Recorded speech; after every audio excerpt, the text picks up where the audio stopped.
Halo, selamat malam. Shalom. Bersama lagi dengan saya, Pendeta Irwan Kabanga. Kita akan merenungkan firman Tuhan pada malam hari ini, yang semoga dapat menjadi berkat pengantar istirahat malam kita saat ini. Selamat istirahat malam tentunya bagi sahabat-sahabat yang berada di zona waktu Indonesia. Renungan kita pada malam hari ini terdapat dalam Mazmur 119 ayat yang kedua. Firman Tuhan. Berbahagialah orang-orang yang memegang peringatan-peringatannya, yang mencari Dia dengan segenap hati. Saudara akan memahami nantinya bahwa mulai dari kitab pertama sampai kitab terakhir, mulai dari Taurat sampai Wahyu, Alkitab ini penuh dengan ucapan bahagia. Bukankah kebahagiaan yang selalu kita rindukan? Kali ini disebutkan, berbahagialah orang-orang yang memegang peringatan-peringatannya. Kata peringatan-peringatan di sini diambil dari bahasa aslinya, bahasa Ibrani edut, yang artinya testimonies, kesaksian-kesaksian. Jika kita mencari dalam berbagai format di dalam Alkitab untuk bentuk dasar dari ekspresi kata edut ini, maka kita akan temukan kata ini digunakan pertama kali dalam Taurat Musa, dalam kitab yang kedua yaitu kitab Keluaran 16 ayat 34, dan diterjemahkan dalam bahasa Indonesia sebagai tabut hukum Allah. Keluaran 27 ayat 21, Keluaran 30 ayat 6, dan seterusnya. Selanjutnya, dalam kitab Keluaran, kata edut ini diterjemahkan juga sebagai loh hukum, 25 ayat 16. Dua loh hukum, 31 ayat 18. Diterjemahkan juga sebagai tabut hukum. Diterjemahkan juga sebagai kemah suci hukum Allah. Diterjemahkan juga sebagai tabir tabut hukum. Dan dalam kitab Perjanjian Lama, kata edut ini juga diterjemahkan sebagai ketentuan-ketentuan, peraturan-peraturan. Dan di seluruh kitab Ulangan, contohnya Ulangan 4 ayat 45, dan kitab Nehemia 9 ayat 34, kata edut diterjemahkan sebagai peringatan. Demikian juga di seluruh pasal 119 ini, di mana renungan kita malam hari ini diambil. Ekspresi bahasa Ibrani edut diterjemahkan sebagai peringatan Tuhan. Dengan demikian dapat disimpulkan bahwa kata edut digunakan untuk menunjuk pada dua loh hukum Allah, tabut hukum Allah, bait suci hukum Allah, tabir tabut hukum, ketentuan-ketentuan Tuhan, peraturan-peraturan Tuhan, dan peringatan-peringatannya. Itu artinya jika pemazmur mengatakan berbahagialah orang-orang yang memegang peringatan-peringatannya, maksudnya tabah berbahagialah orang-orang yang memegang dua loh hukum Allah, tabut hukum Allah, tabir tabut hukum Allah, bait suci hukum Allah. Uniknya, gabungan pengertian ini menunjukkan kenyataan bahwa dua loh hukum Allah ada dalam tabut perjanjian. Tabut perjanjian ada di balik tabir bait suci, dan tabir bait suci ada di dalam bait suci Allah. Kalimat berikutnya dari ayat renungan kita adalah berbahagialah orang-orang yang mencari Dia dengan segenap hati. Frase segenap hati di sini dalam bahasa aslinya bahasa Ibrani adalah bekalef. Muncul hanya 7 kali dalam 7 ayat di Perjanjian Lama.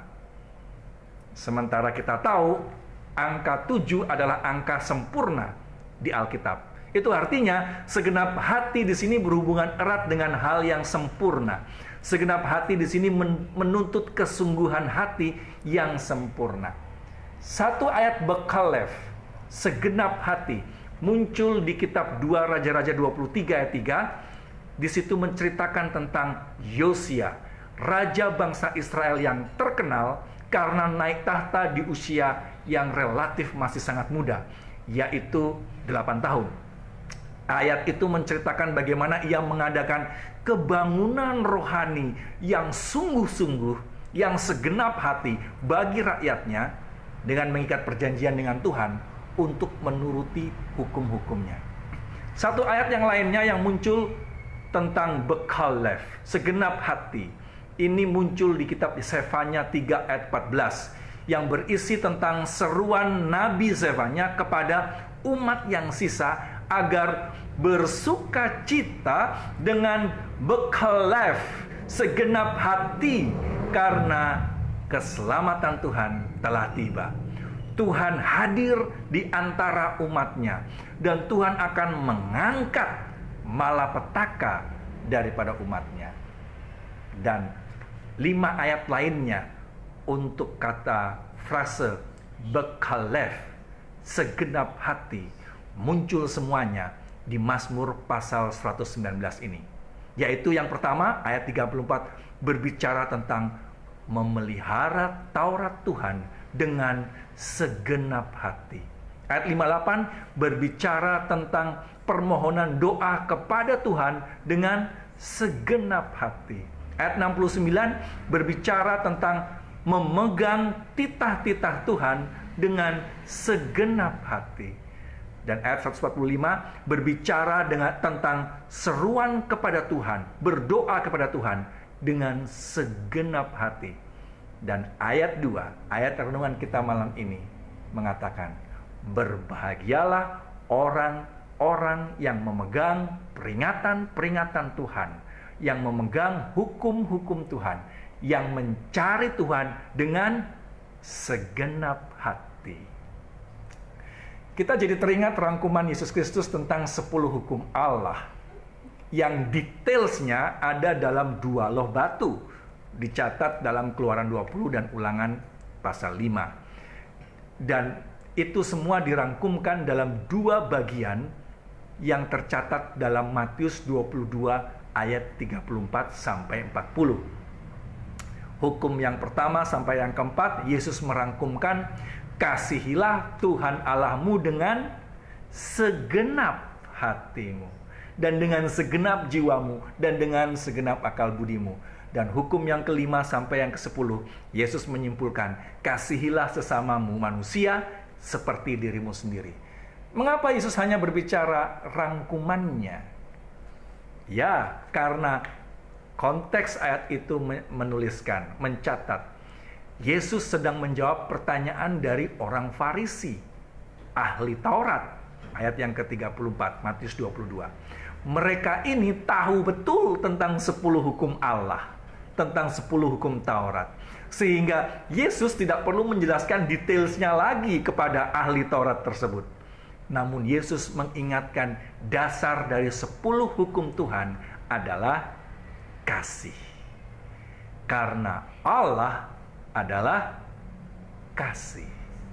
Itu artinya berbicara tentang hukum Tuhan sama dengan berbicara tentang kasih Allah.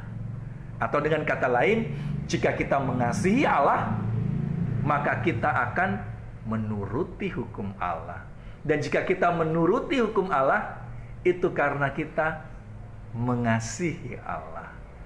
Berbahagialah orang-orang yang memegang kasih Tuhan, memegang hukum Tuhan, dan yang mencari Tuhan dengan segenap hati.